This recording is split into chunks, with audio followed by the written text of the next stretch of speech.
And we're in studio today with Dr. Steve Keller and Margie Hunter, both members of St. Anselm's Parish here in the Archdiocese of St. Louis, people of science and people of faith. And since we're talking about those two items, let's start with you, Dr. Keller. There is a notion in our society that science and faith are mutually exclusive, if not downright antagonistic to each other. But that couldn't be further from the truth, could it?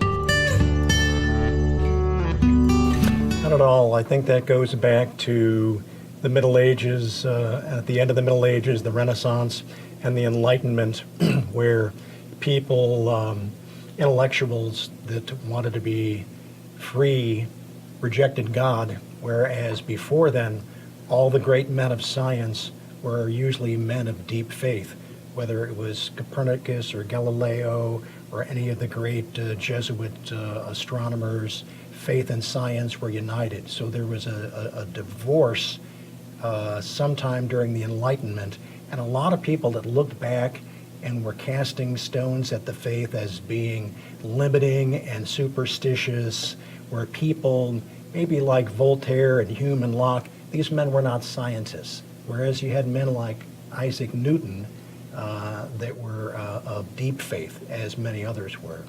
So in our society today, it's as if truth is only proven by science and faith is something you keep in a corner, and and the two are not compatible. Whereas it's like having one lung taken out of the body. You need both lungs, and they both join at the heart. And for the church, which understands faith and science don't stand alone, they must be combined, and they are combined most beautifully in the person of Jesus Christ and his church. Margie, as a chemist, you're involved with what we would call the physical sciences. And in that branch of knowledge, everything that's accepted as truth is visible, it's seeable, it's touchable. But that's not the case with faith. So we have two kinds of truth here? I mean, how does that work? I don't think we have two kinds of truth. I think they are both intertwined. I think sometimes just when someone's doing an experiment doesn't mean they have forgotten about their faith. I mean, sometimes because experiments can go wrong, you can actually, at the same time you're conducting an experiment, you're praying that everything goes smoothly. So I think they're very much related. Now, you're both very involved with this ITEST, the effort to take the message that faith and science are compatible. You're very much involved with carrying that message to, first of all, your parish community, and then to the wider world. Margie, how did you get involved with ITEST in the first place? Actually, we had the Linda Borchardt, who's in charge of our adult formation, contacted me. She actually saw me at a function, and she mentioned the project to me and wanted to know if I would participate. And I said, well, sure, I would participate. So it was pretty straightforward. Had you heard of ITEST prior to that? I had not. No, Were you surprised at that there was such an effort? Not here in St. Louis, I guess, because within St. Louis we have an awful strong medical community and also a very strong Catholic population. So I wasn't really surprised. Yeah, it seemed like a natural Yes. for a community like St. Louis, which does Yes. have a long and strong history of the faith. Dr. Keller, your involvement with ITEST, how did all that happen? It was probably divine providence. I wound up going to, I lectured at the 9 o'clock Mass for 30 years, and one morning I didn't get up quite so early, so I went to 11 o'clock. Linda was there. She saw me across the room, and so she asked me then, and I agreed. And as far as science and faith, a lot of people think that, they think that faith is just something very superficial, whereas the more you look into the Catholic faith, it is so rich and so deep and so beautiful and so profound. The more you study it, the more you learn about it. And for people that are scientists that are looking at nature for the answers, if they don't find God, they become atheistic, or some people become pantheistic. But if you look at nature and look at life as a gift from God, the faith is what brings it all together. So I got involved at St. Anselm's because of Linda, and it took off from there. I can have the idea, okay, yeah, sure, faith and science are compatible, but how does that relate to what I do every day? In your work as a chemist, Okay. have you run into situations where you either had to decide one or the other, or had to struggle to keep them in balance in any way? I've never had a conflict per se of, this project goes against my faith, or I'm being asked to do something that I have a problem with my faith.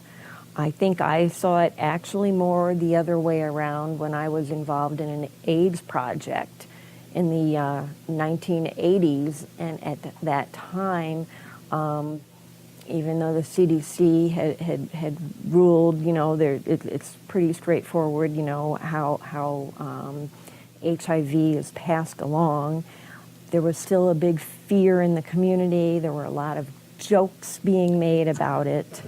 And at that particular time, when I was with the scientists and we were working on this AIDS project, I felt more in communion with my scientist friends than I did friends and, within the parish and just in the public.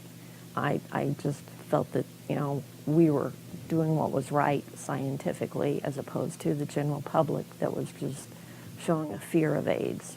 And what about the faith community at that point? The faith community was pretty much mirroring the public community, very much so. When I would go to various events, it was common that when I left, I was like, heard another AIDS joke, and I mean, the religious were not immune to it either. They were susceptible to the same fears as the public. Has it gotten any better? Well, certainly, I think everything as far as with, particularly with AIDS, it is better, but it's just sometimes I think even though the facts are there, sometimes there's still fear, and it takes time for everyone to adjust to, it's okay.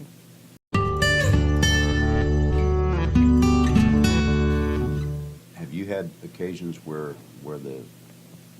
you saw the possibility of science and faith butting heads, or that you had to try to strike a balance there? Not so much, because I was fortunate in that I worked my entire career at a Catholic hospital, St. John's Mercy, Sisters of Mercy institution. And so as a Catholic institution, they didn't perform abortions, they didn't sell birth control pills in the pharmacy. But also, back when I joined in the early 80s, the Sisters of Mercy were there in presence, and there were lots of doctors, mainly older doctors, and lots of technologists and nurses that I would see going to Mass every day. And so the faith was very strong. I myself had fallen away from the faith after high school, but I remember in studying embryology, the development of the human, and all the things that could possibly go wrong, it was amazing that the babies ever came out right. The other thing is that there were life and death situations in my practice as a radiologist. We would have to do invasive procedures, putting needles in blood vessels or in lungs or whatever, where there was a potential that you could hurt somebody or they could actually die. And as they say, there are no atheists in foxholes. I was reminded of what Socrates said when he was told he was the wisest man in Greece, and he went and talked to the other philosophers who thought they were all very wise, and Socrates knew that he was a fool, so he realized, I am the wisest of all. And medicine is very, very humbling, because there's times where you don't think it's going to go right, and you're praying, and the patient turns around and gets better. because of divine providence. So I'm remembering what G.K. Chesterton said, the secret of all life is in humility and gratitude. And medicine, very, very humbling, because we could do procedures and you do everything just the way you're supposed to and as carefully as you can, and you might have a situation where the patient has a stroke or might bleed to death. So it's very humbling, and from that humility comes a deeper faith and gratitude to God for all the gifts. As much as we might know about chemicals and how they interact with each other or react, we don't know how that happens. I mean, we can't see it happening. We know that it does because we can see the evidence of it. So it's one of the things, like Dr. Keller says, the more we know we don't know. That's very true. That's very, very true. So that's why there continues to be more and more discoveries from the scientists, because there's always an unknown out there. In your professional associations, do you ever have experience with people who know the depth of your faith, who know how important the faith is to you? Does that ever seem to be a drawback? Does that seem to be something that other scientists receive negatively or perceive negatively? In my own personal experience, I've never seen it. I've never experienced it from my own community of scientists and the jobs that I have had within my career. It was never a factor for me. I never saw it. No, never. And Dr. Keller, in your experience, has that ever been an issue with colleagues? You know what? I grew up cradle Catholic, and I never experienced anti-Catholicism until I was at work at St. John's Mercy, when one of the secretaries challenged me because she said, "Oh, you're Catholic, and so therefore you follow a false gospel, and therefore you're going to hell." And I won't mention what other religion she was, but I had never encountered that before, because everybody I grew up with was similar to me. When my children grew up, they went to a school that had Hindus and people of the Islamic faith and Presbyterians, and they had to explain their faith, and so they would come and ask me questions. So never really met any anti-Catholicism because of working at a Catholic hospital. One thing I wanted to point out about our society and the secular society and looking for truth, science can answer maybe the questions how, but it doesn't answer the questions why. And only religion can answer the why questions. And so for those people that are thinking that all the knowledge can be pursued by truth and none of it by faith, it's sort of a dead end, because they're never going to be they're never going to get the answer. They're going to wind up like the philosopher Nietzsche, who winds up going insane. And you know, and I don't know a great many scientists. I think this is as close as I've ever been to two actual scientists in a very long time. But scientists in general have a reputation sometimes for being a little out there. But this idea of truth, and in our society particularly, there seems to be an effort to relativize truth. Truth is whatever you say truth is. You know, there's your truth and my truth and Margie's truth. As a scientist, that can't work, can it? Margie? Not when you're talking scientific data per se. No, we have data drive. So as the science goes, when you're moving a project along, certainly you need data to move the whole project along, and to direct it in which way it's going to go is going to be based on that data. There has to be an objective truth, doesn't it, Doc? Well, like for instance, when my son was young, he wanted to do all the things he didn't want to do, and I kept telling him some things you can't do. And I said, for instance, scientific fact, gravity. You may think that you can fly, but if you jump off a 12-story building, you're going to splat on the sidewalk, okay? And so there are rules that the Father is giving you to protect you, and these are what the commandments and the teachings of the church are, because there's things you don't understand and truths you don't understand, and if you try to fly in the face of those, you're going to wind up getting hurt. And so, again, the great attributes of God, the truth and beauty and goodness. Truth is just one of those. And our reason, our logic seeks truth, but it's only part of the answer. And then you have goodness, which our will is looking for, and morality, and that's only part of the answer. But then there's also the oneness and the beauty of God, which ties it all together. And so to separate the truth from goodness and beauty is to wander down a dark pathway that doesn't have an end.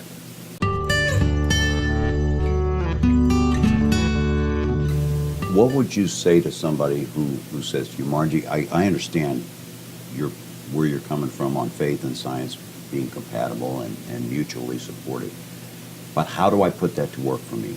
What would you recommend? In my particular field, I was a chemist in the pharmaceutical industry. And as a scientist, our whole goal is to try and help sick people. I mean, that's what we're trying to do. And in that regard, I can't imagine how you can separate them. I mean, it's what, certainly God would approve, that you would choose a career where you're out there trying to help people. What advice would you give somebody? Well, there's people that have different personalities. Mine is more from the aesthetic side. I'm more of a right brain person, where the beauty, the imagination, the poetry. And there's some people that are more from the left brain side, more logic and reason, etc. And as I said, there's only so far you can get with reason. St. Augustine famously said, for people that had questions, believe first, and then you will understand. Well, that's hard to do, but also Peter Kraft points out in his books, the next step from that is love first, and then you will believe and understand. And so with Christianity, if you want to understand it all, you have to realize that you're not the center of the universe, and you have to realize that God is not an impersonal watchmaker that wound everything up and it's all up to us, that it's a personal relationship, and that when you're dealing with persons, it's a relationship with love. And who understands you better? A psychiatrist who can talk to you, or your best friend who's not very bright that loves you dearly. The person that understands you is the person that loves you. And Christianity is about a relationship between the person of Christ and the persons of the Trinity and us. And in order to understand that, you cannot get there with truth and reason.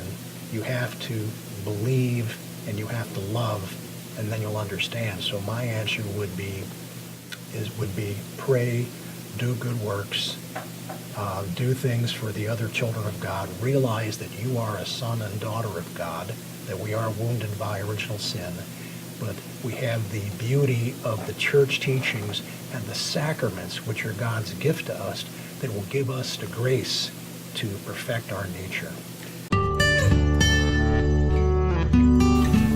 I find it interesting, and others might also, as a man of science, that you said, okay, you're sort of a right-brain person. One would expect, I would think, that a man of science would be more of a left-brain individual. Does that cause any conflict? I took that Myers-Briggs personality index when I was young, and mine is similar to apparently what Thomas Jefferson's was.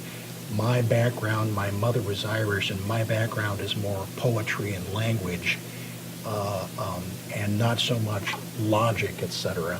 But I wanted to do something worthwhile with my life, and I realized, well, you can't buy groceries much if you're writing poetry, so I wanted to do something worthwhile, wanted to do something to help people, and I had the right brain compassion side.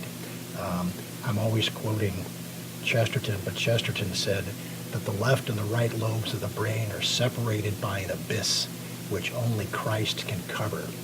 And he said the people that are left-brained, the mathematical kind, they keep adding up number after number that adds up to nothing. And the right-brain people with the image and the poetry and the artistry keep painting endless pictures of nobody. What gets the left brain and the right brain, the faith and the science together, is Christ, and Chesterton said, Christ is what crosses the abyss between those two, or between faith and science, and he called Christ the divine embodiment of our dreams.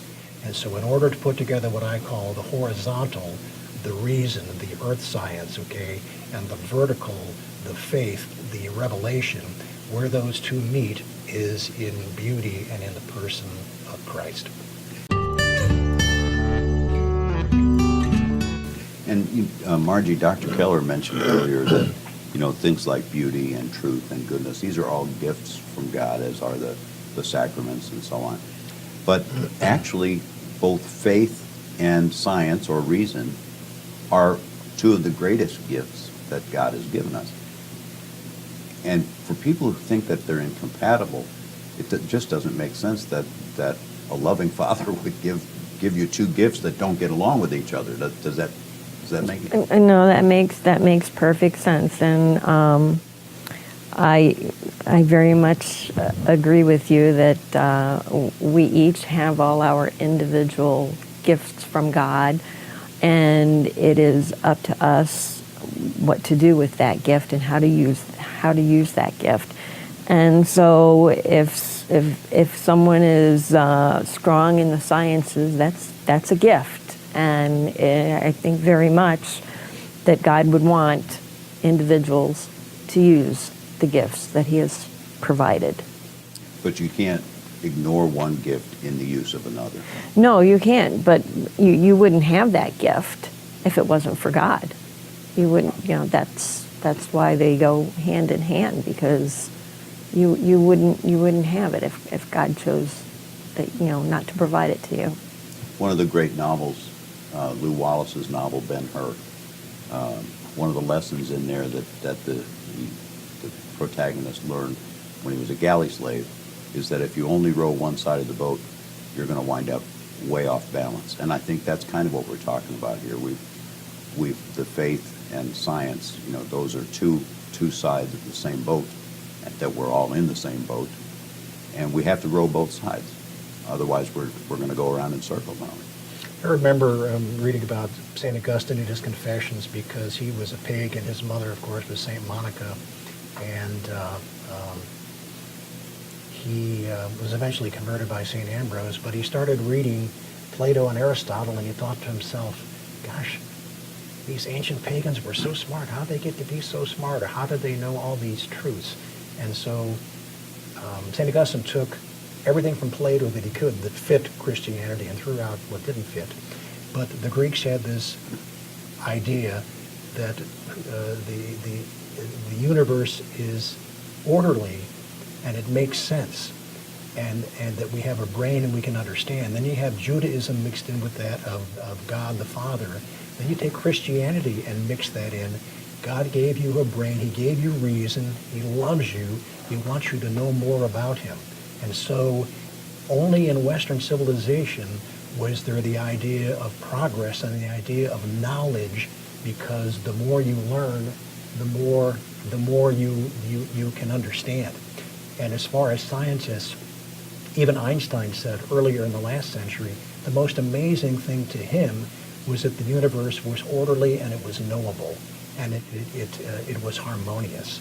And what Christians, I think, tried to understand is that, okay, God wrote the two books. He wrote the book of Scripture and he wrote the book of nature. And the book of nature is for us to explore and to understand so we can come to know him better and come to know and love him.